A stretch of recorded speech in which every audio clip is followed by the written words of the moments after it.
Hi, welcome back to Mind Control. People say you can't change your career at 30, that's when you're meant to be settling down. You can't change your career at 35, you should have had it figured out by then. Oh my God, you're not married at 38? What the hell are you doing with your life? Who comes up with this stuff? I have no idea. But this stuff plagues so many people that I speak to. So many people open up to me and say, Jay, I just don't know how to change. Is it possible? What do you think this guy was before he became who he is? He used to be a PE teacher, right? Sports teacher at a high school. How about her? She was a telemarketer for 2 weeks. How about her? She applied to be a funeral director. It's incredible.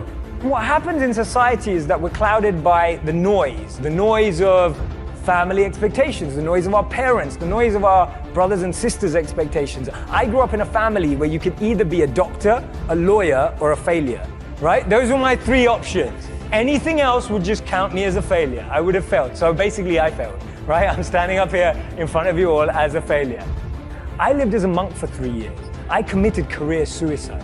I turned down 2 amazing corporate job offers when I graduated from business school. I shaved my hair, I wore robes, and lived out of a gym locker for 3 years. And I did that because I thought I was going to do something meaningful, help impact the world. And it was one of the best experiences of my life. But more than becoming a monk, what that trained me to do was drop out with the rules. People told me, if you come back in 3 years, you'll never get a job. They told me, if you become a monk, people are going to think you're weird forever. No girl's ever going to talk to you. People told me, they were like, well, when you come back to real life, like, will you even be able to talk English? And people were just really weirded out. I'm just like, okay, I think monks speak English. And there was so much different noise that I was hearing when I made that decision. And the funny thing is, from having not been a monk for 4 years now, I'm in one of the most incredible periods of my life that I could ever have asked for. And so much of that is based on the fact that I decided to do something different. So many of the times our expectations are driving us in a certain scenario. We focus so much on life in what we want to be as opposed to who we want to be. Because we've always been told that life and jobs and careers are like boxes and containers.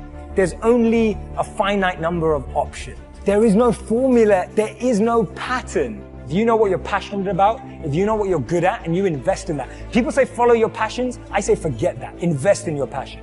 If you're passionate about something, go and become the best at it. Go and do a course on it. Go and learn from the best. Go and find a mentor who's going to make you incredible at that trait.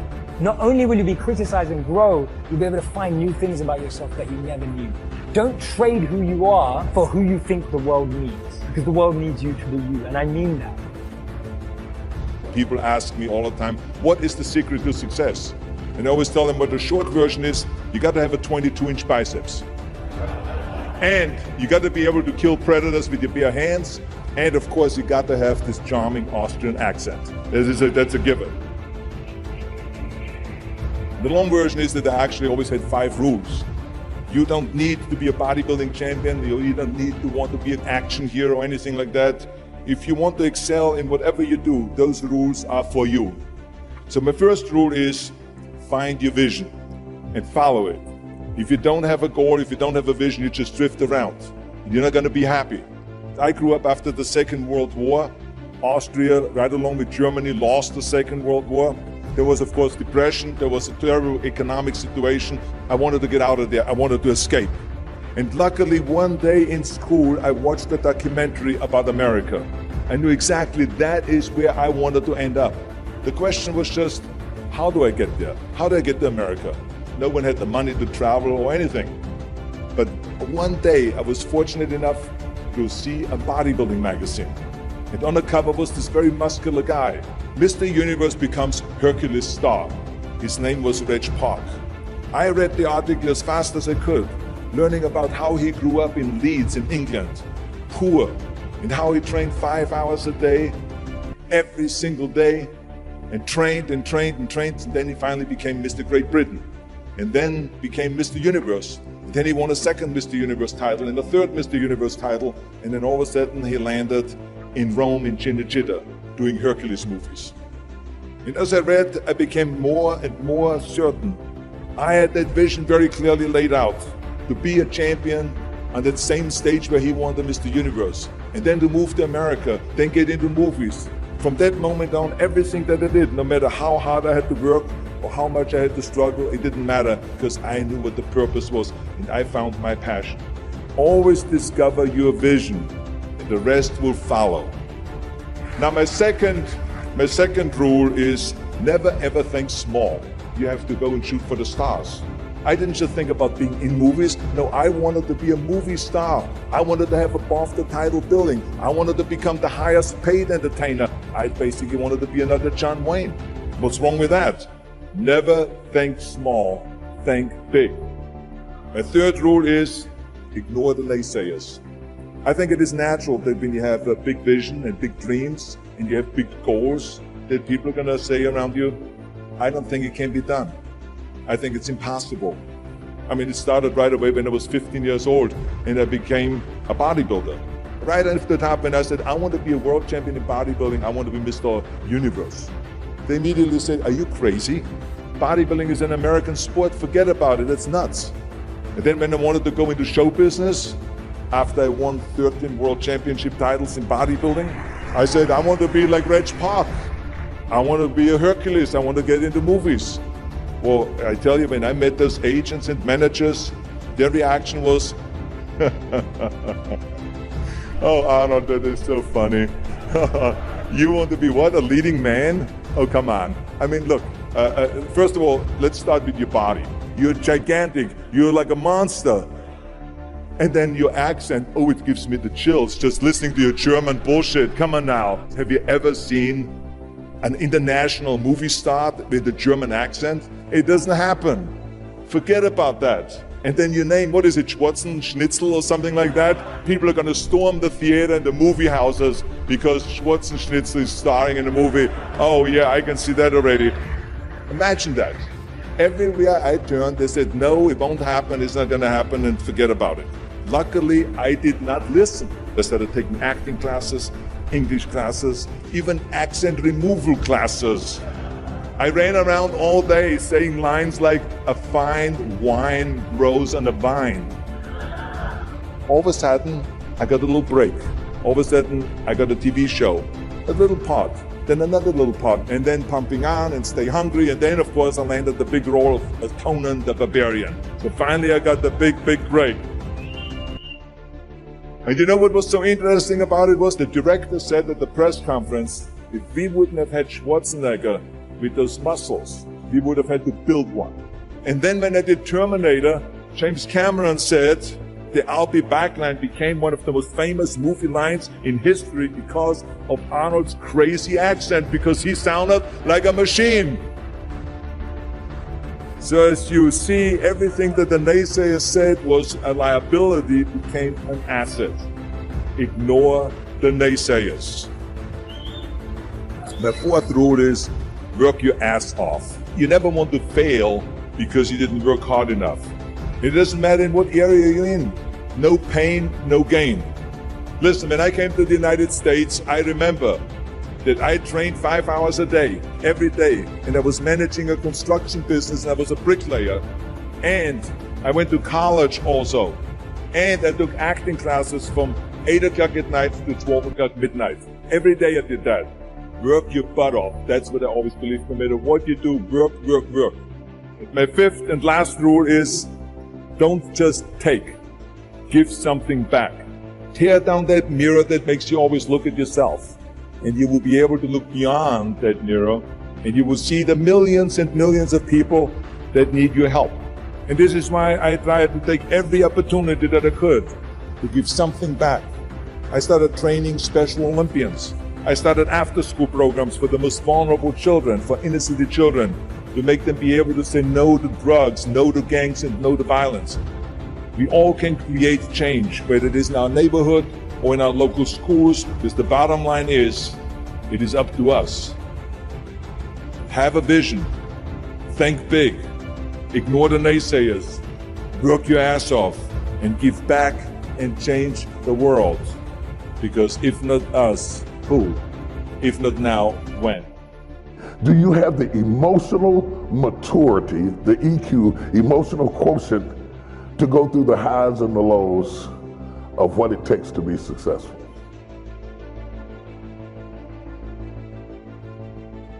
Because if you're going to be successful, You learn from the lows how to ride on the highs. I want to talk to you about change. And the one thing that you can count on is there will always be change. And if you don't plan on the change as a leader, that will determine how successful you are. Whether it is good change or bad change, there will always be change. And generally there will be both. Learn as much from your failures as you do from your successes. I think one of the most difficult things that can happen to people in leadership is to step into leadership that you didn't grow and that you didn't groom because you don't know where the issues are. There's something about being on the trajectory yourself and taking the roller coaster ride and riding the wave that makes a big difference as it relates to leadership. When you think about it this way. We often, when we select leaders or we want to evaluate people or we want to choose staff, we quickly want to know about their IQ, where they went to school, what their background is, because we're trying to find out in a nice way, are you smart?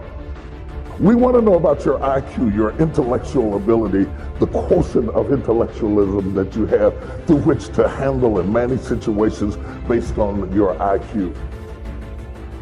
The second thing that we really need to be asking, and we really don't know this until we get into it, is your EQ. I'm talking about your emotional quotient, your range of emotion and how you handle stress and pressure.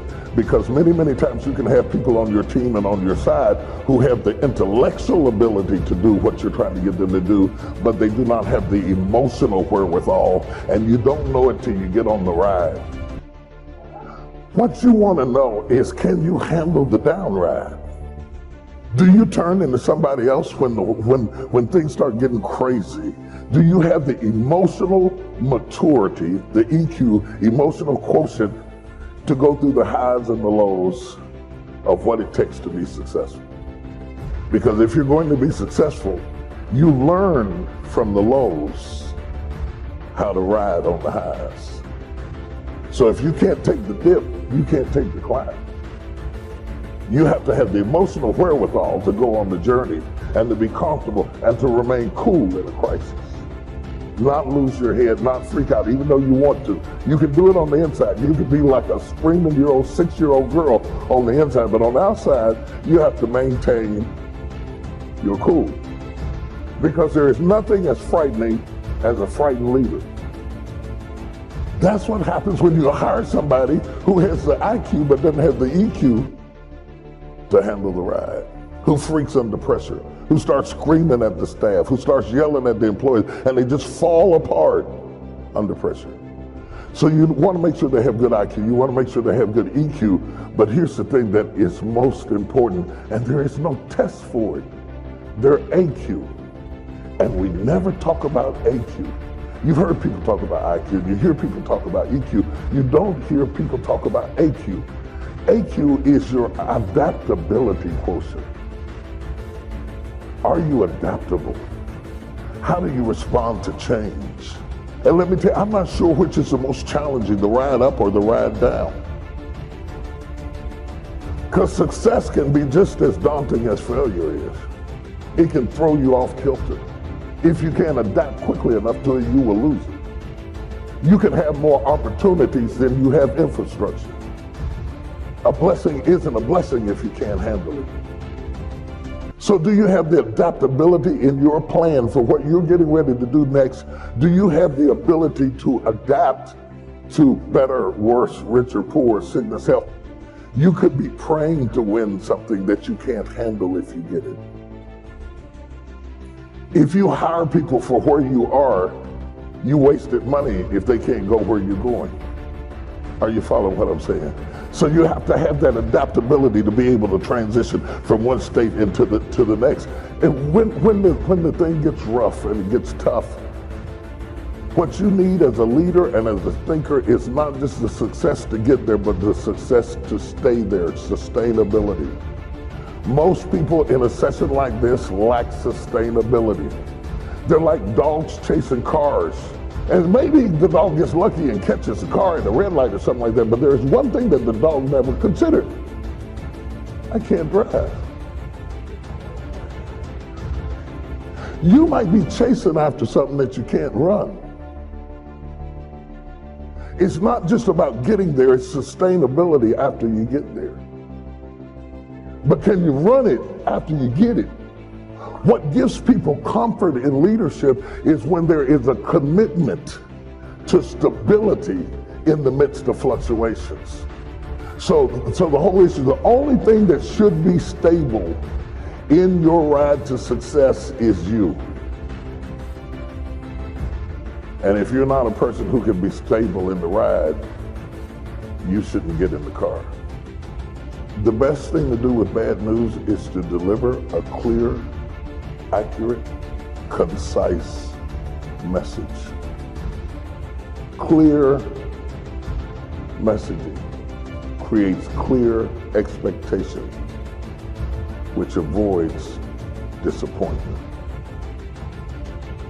People can handle bad news if they can trust your message.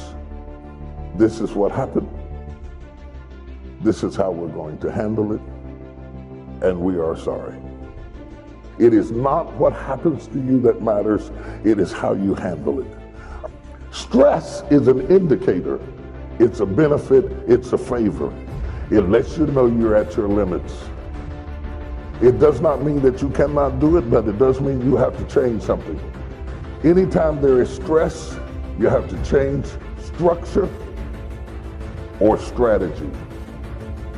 Whenever I am stressed out, it is an indication that I don't have the strategy or the structure for where I'm at, and that stress is a warning bell that you need to reboot, recalibrate, and either change your structure or your strategy for what's about to happen in your life. And I want you to think, since you're probably going to be working with limited people, you got big dreams but limited budget, and you've got a lot of people, a small amount of people to handle. Are they tough enough? Do they have the structure to handle the stress of winning? If you build a life that never says you won, all you're going to end up with is tired. Okay, so make this note. The future's where we're going. You know, the past is where we've been, present is where we are, and the future is where we're going. And if we can capture this moment in time from our past to now, and then from now to a future more well-designed with better objectives and better purpose for ourselves, our family, our business, our investments, everything else, then this moment in time will have become extremely valuable. So let me give you first what really affects us all. Number one, we're affected by the environment in which we live. We're affected by the physical environment. I was challenged way back in those early days, why not make the environment better everywhere you go? I learned, Mama taught, you know, turn off the lights when you check out of your hotel and you leave the room. Before you leave, turn out the lights. And I thought, why do that? And here's what she said, to make a contribution that's so easy. And if you could make a contribution that is so easy, that didn't cost you any money, it didn't cost you any time, you know, it didn't cost you a piece of your life, why not make the contribution that's easy? Because if everybody did it, think of how much we would conserve. Someone says, well, yes, but the hotel benefits if you turn out all the lights. And here's the answer that sophisticated people always have. Who cares? Who benefits? If it benefits the hotel, and if everybody did it, probably the cost of the hotel room would come down. So every benefit you can give, every benefit you can share, because here's what happens. If you learn to give, you will what? Receive. Maybe not in the manner in which you gave, maybe not in like kind. Someone will save energy for you because you saved energy for them. But in some mysterious ways, it always comes back to us. If you give, you will receive.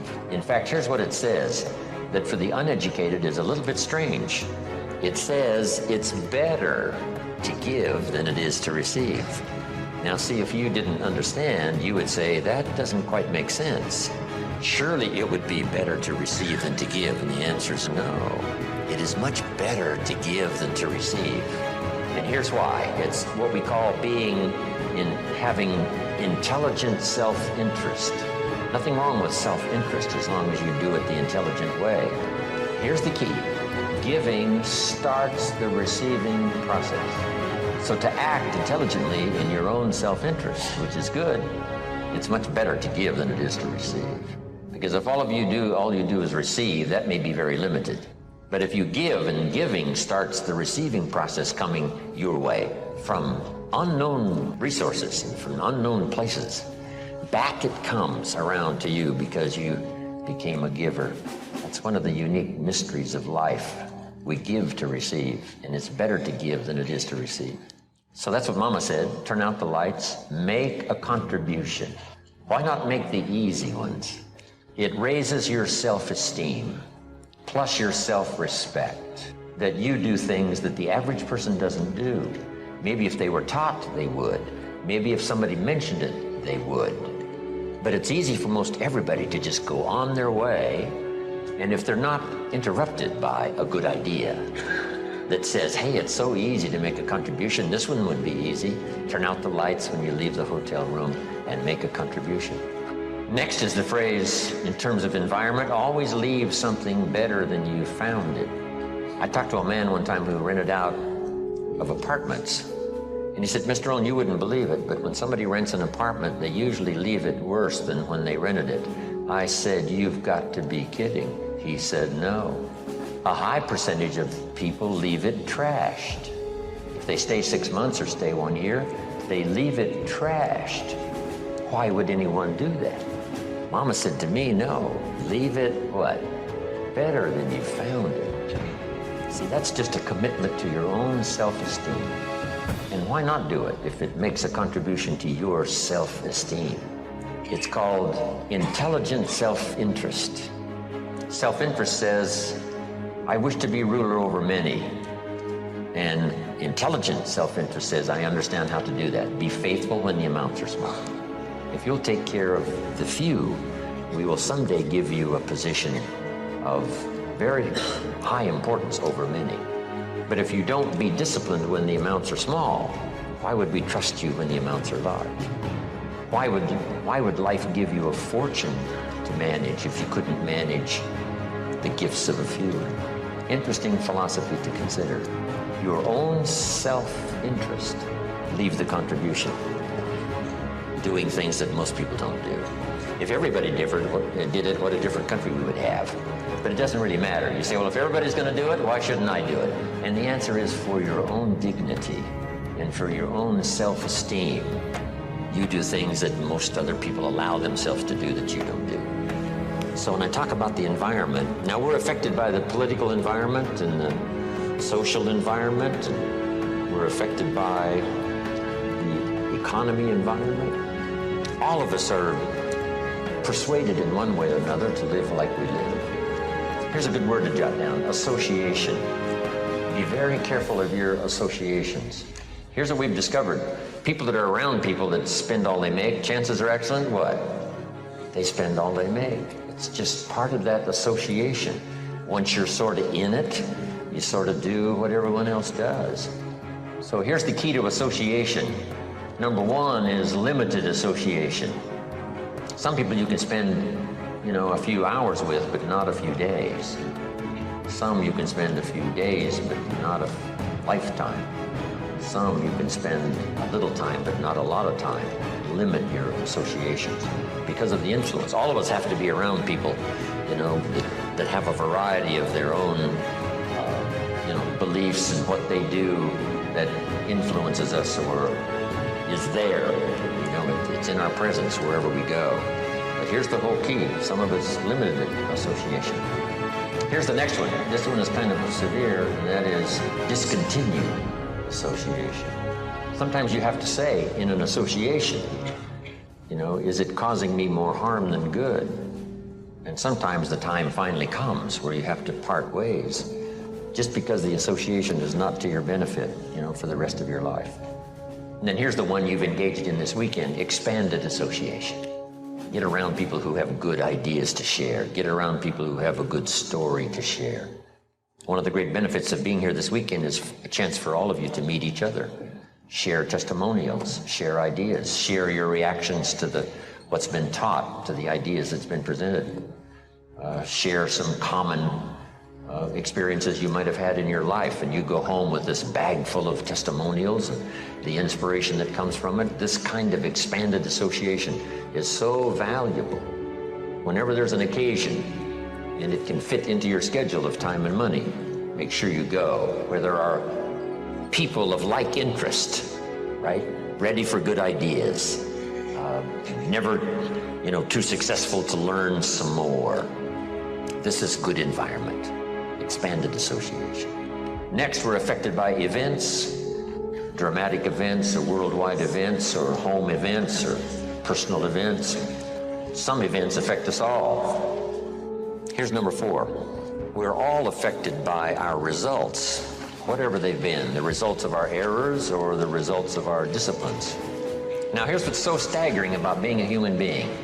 It's possible immediately upon decision to start a new program of changing results. If you're headed in a certain direction and it looks like in 5 years you're going to wind up here, and you take a look at that in 5 years and you say, yes, it looks like what I'm doing right now, if I continue doing what I'm doing now, it looks like in 5 years I will wind up here. Let's say that suddenly, on careful consideration, you decide that's not a very good place. That's not a very exciting place to arrive. Is it possible as a human being to change your destination point 5 years from now? And the answer is yes. See, that is so extraordinary. No other life form can do that. Pick a different destination in 5 years and start making plans and learn the skills and accept the disciplines and the teaching and the training and the consistency of effort, and just start going in a new direction. And in 5 years from now, wind up at a totally different place than where it was assumed you were going to arrive with the old plans. Only human beings have this extraordinary ability to change the outcome, to pick a new direction and go that way, to pick a more certain place to go and read the books and attend the classes and develop the disciplines and find the people and do the business, whatever, that takes you to that new destination. So we're affected by that. Next, we're affected by knowledge. Whatever you know has brought you to where you are. What you've missed in the past, right? At this particular moment, you could have arrived at a much better place if you hadn't missed what you missed in the past. But now knowledge can turn it all around. Knowledge can start us on a new track. Knowledge can help us not only to review the past, but to peer into the future and say, would it be possible to have a more unique design for the future than what I've had in the past? And the answer to all of that is yes. So these 5 things primarily we're affected by. No, here's the 5th one. We're affected by our dreams, our ability to see the future and give it design, things, places, people, career, fortune, whatever might become important to you for the balance of your life, or especially over the next 10 years. It's possible to reach into the future personally. Now, most of the time we don't do it. Here's why we don't really reach into the future. We're trapped either by regret of the past or the routine of the present. So busy with the routine of the present, we don't give much thought to designing the future. Or trapped by the past with regrets of past losses and past failures and past mistakes. And we relive it over and over again, not to the benefit of changing it for the future, but just because, we feel that our lives have been less than favorable simply because of all the things that's happened to us in the past. But here's the real key, is to spend some time, and usually we don't do it until someone comes by and offers the suggestion. That's why meeting the right person at the right time, attending the right class, listening to the right sermon, having a conversation with the right person sometimes can totally change the direction of your life.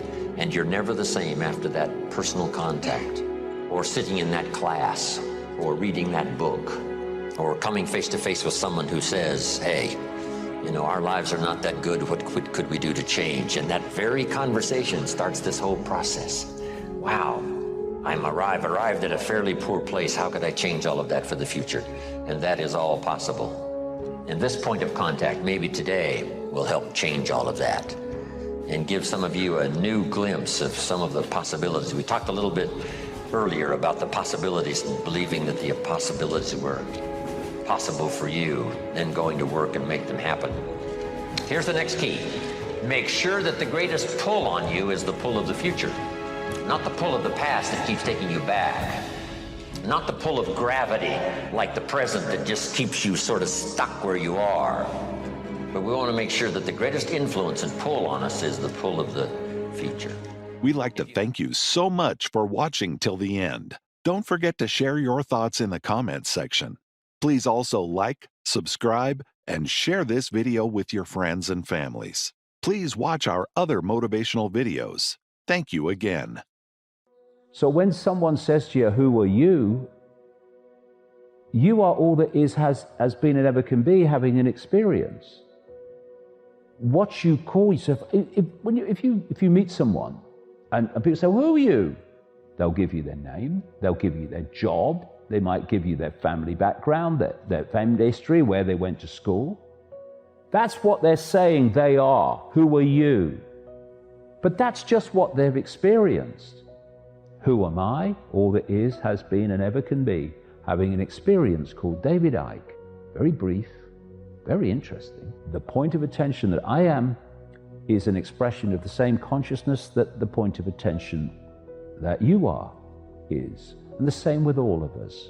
So racism and all these isms and all these divisions, not only undesirable, they are confirmation that those that go down that road are utterly clueless about the nature of reality and the nature of who they really are.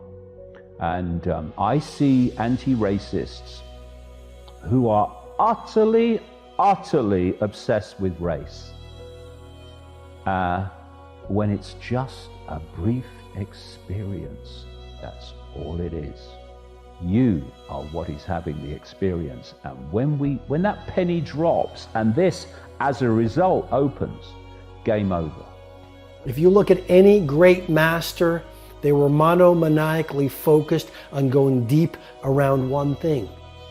Khalil Gibran wrote one of my favorite books, The Prophet. I heard he carried it around with him for 5 years to get every single word right. That's a craftsperson.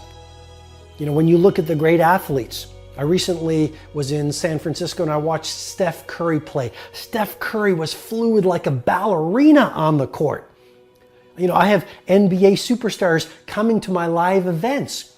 And when I watch them, they are so focused on going deep around their skill versus being all things to everyone. Third mentality of mastery is the leader versus victim mentality. And if you've read The Leader Who Had No Title, you know I talk about it a lot. But you have a choice when you go to work every day. When you show up in business every day, you have a choice. You can be a victim or you can be a leader. You can't be both. And what's the hallmark of a victim? Well, you give away your power. You say, well, I'm not the boss. I don't need to bring on my A game today.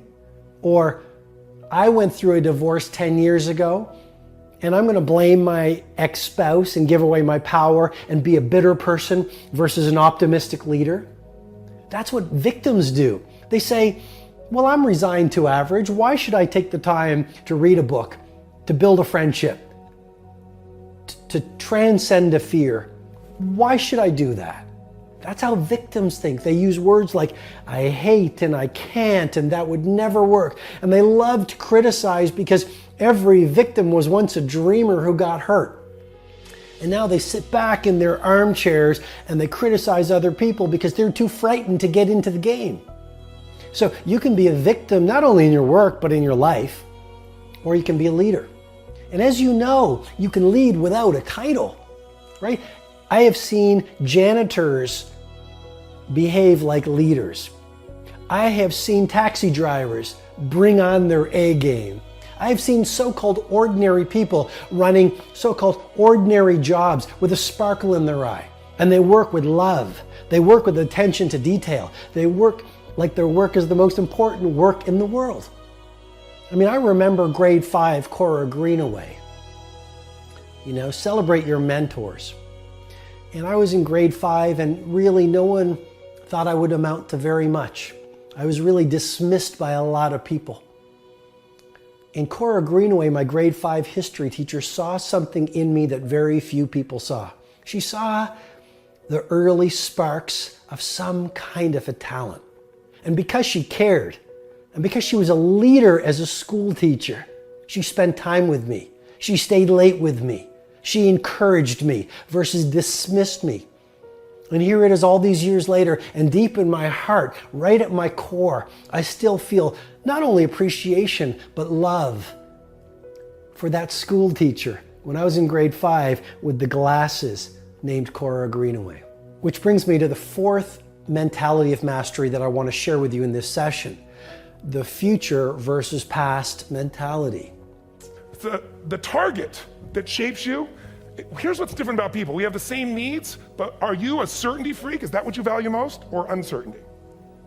This man here couldn't be a certainty freak if he climbed through those caves. Are you driven by significance or love? We all need all six, but whatever your lead system is tilts you in a different direction. And as you move in a direction, you have a destination or destiny. The second piece is the map. Think of that as the operating system tells you how to get there. And some people's map is, I'm gonna save lives even if I die for other people, and they're a fireman. Somebody else says, I'm gonna kill people to do it. They're trying to meet the same needs of significance, right? They want to honor God or honor their family, but they have a different map. And there are 7 different beliefs. I can't go through them because I'm done. The last piece is emotion. I say one of the parts of the map is like time. Some people's idea of a long time is 100 years. Somebody else says is 3 seconds, which is what I have. And the last one I've already mentioned that felt you. If you got a target and you got a map, and let's say, I can't use Google because I love maps and they haven't made it good for Macs yet. So if you use MapQuest, how many have made this fatal mistake of using MapQuest at some time? Use this thing and you don't get there. Well, imagine if your beliefs guarantee you can never get to where you want to go. The last thing is emotion. Now here's what I'll tell you about emotion. There are 6,000 emotions that we all have words for in the English language, which is a linguistic representation, right? It changes by language. But if your dominant emotions, if I have more time, I have 20,000 people or 1,000, and I have them write down all the emotions that they experience in an average week. And I give them as long as they need. And on one side, they write empowering emotions, the other is disempowering. Guess how many emotions people experience? Less than 12. And half of those make them feel like, so they got 5 or 6 good frickin' feelings, right? It's like they feel happy, excited, oh, frustrated, overwhelmed, depressed. How many of you know somebody who no matter what happens finds a way to get pissed off? Or no matter what happens, they find a way to be happy or excited? How many know somebody like this? Come on. When 9/11 happened, and I'll finish with this, I was in Hawaii. I was with 2,000 people from 45 countries. We were translating 4 languages simultaneously for a program that I was conducting for a week. The night before was called Emotional Mastery. I got up, had no plan for this, and I said, we had all this fireworks, I do crazy fun stuff. And then at the end I stopped, and I had this plan I was gonna say, but I never do what I'm gonna say. And all of a sudden I said, when do people really start to live? When they face death. And then I went through this whole thing about if you were gonna get off this island, if 9 days from now you were gonna die, who would you call, what would you say, what would you do? One woman, well that night is when 9/11 happened. One woman had come to the seminar, and when she came there, her previous boyfriend had been kidnapped and murdered. Her friend, or her new boyfriend, wanted to marry her, and she said no. He said, if you leave and go to that Hawaii thing, it's over with us. She said, it's over. When I finished that night, she called him and left a message, true story, at the top of the World Trade Center where he worked, saying, honey, I love you. I just want you to know, I want to marry you. It was stupid of me. She was asleep, because it was 3 a.m. for us, when he called her back from the top and said, honey, I can't tell you what this means. He said, I don't know how to tell you this, but you give me the greatest gift, because I'm going to die. And she played the recording for us in the room. She was on Larry King later. And he said, you're probably wondering how on earth this could happen to you twice. And he said, all I can say to you is, this must be God's message to you, honey. From now on, every day, give your all, love your all. Don't let anything ever stop you. She finishes, and a man stands up and he says, I'm from Pakistan, I'm a Muslim. I'd love to hold your hand and say I'm sorry, but frankly, this is retribution.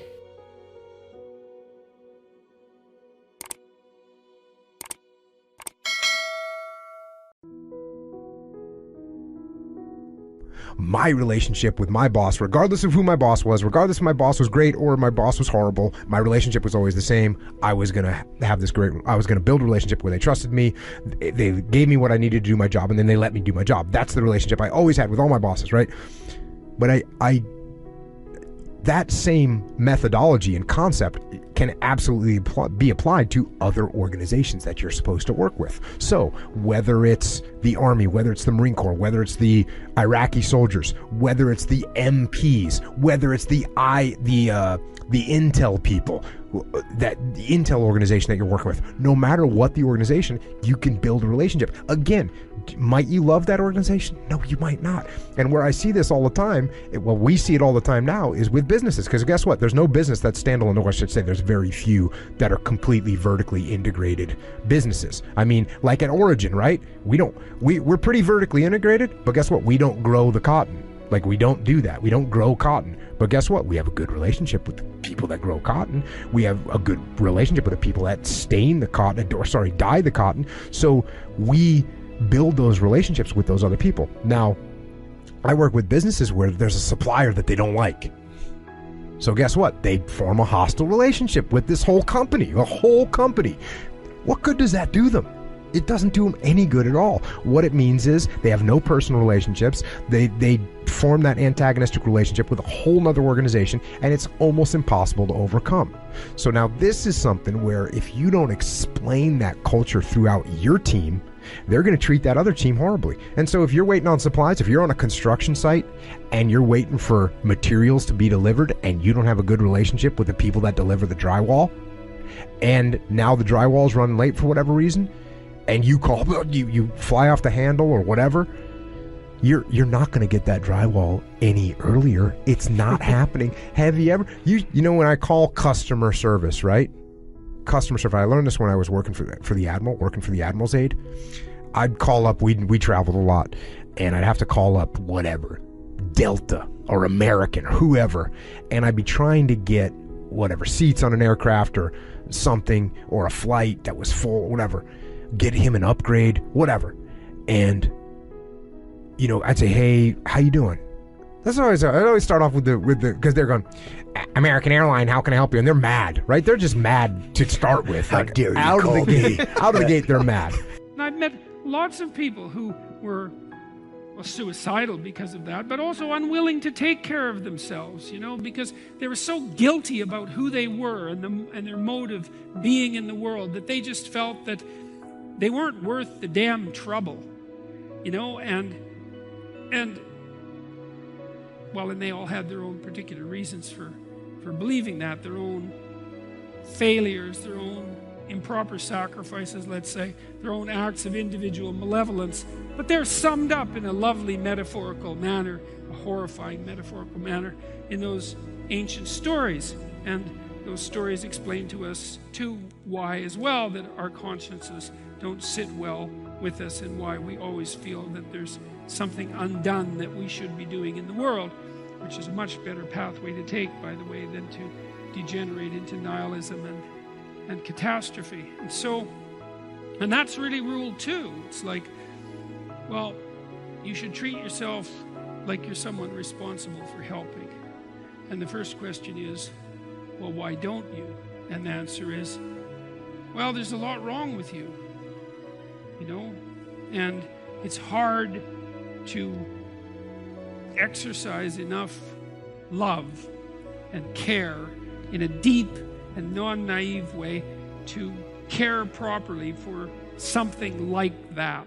But you know, you do it for people that you love despite their inadequacies, and there is this idea that there is a spark of divinity within us, and it is possible that the fact that you have that spark of divinity within you also means that you have the capability to withstand that terrible vulnerability.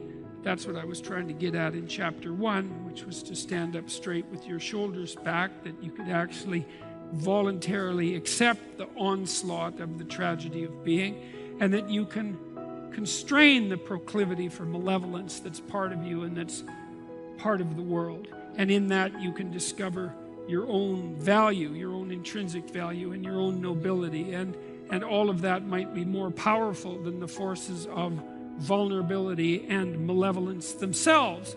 All of us here have great minds. You know, most of us here have great minds, right? I don't know if I'm in the category, but we all know how to think. And with our minds, we can rationalize anything, we can make anything happen.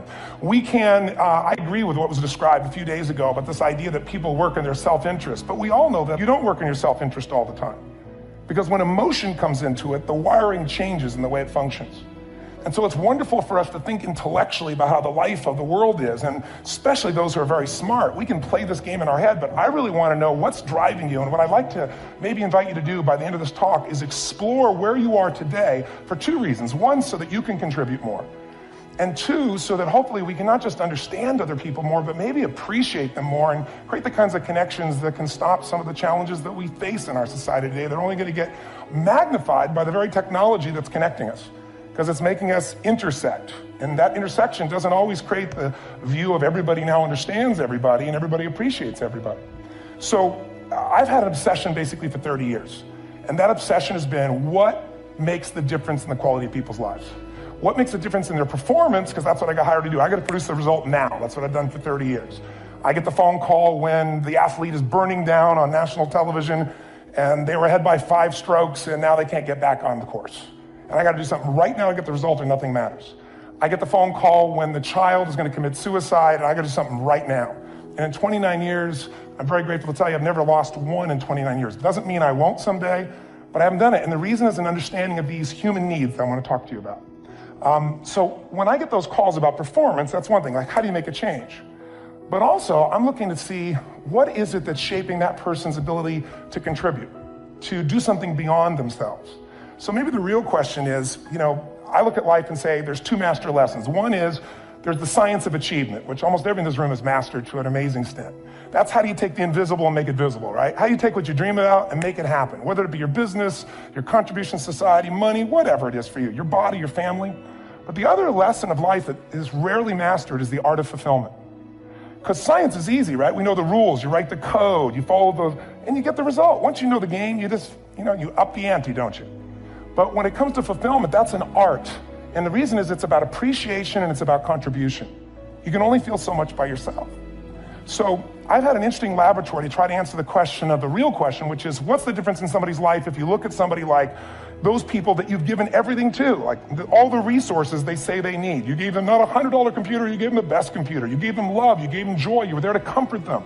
And those people very often, and you know some of them I'm sure, end up the rest of their life with all this love, education, money, and background, spending their life going in and out of rehab. And then you meet people that have been through ultimate pain, psychologically, sexually, spiritually, emotionally abused, and not always, but often they become some of the people that contribute the most to society. So the question we got to ask ourselves really is, what is it? What is it that shapes us? And we live in a therapy culture. Most of us don't do that, but the culture is a therapy culture. And what I mean by that is the mindset that we are our past. And everybody in this room, you wouldn't be in this room if you bought that theory, but most of society thinks biography is destiny. The past equals the future. And of course it does if you live there. But what people in this room know, and what we have to remind ourselves though, because you can know something intellectually, you can know what to do and then not use it, not apply it. So really what we got to remind ourselves is decision is the ultimate power. That's what it really is. Now, when you ask people, you know, have you failed to achieve something? How many have ever failed to achieve something significant in your life? Say, I. But if you ask people, why didn't you achieve something? Somebody who's working for you, you know, or a partner, or even yourself, and you failed to achieve a goal, what's the reason people say they failed to achieve? What do they tell you?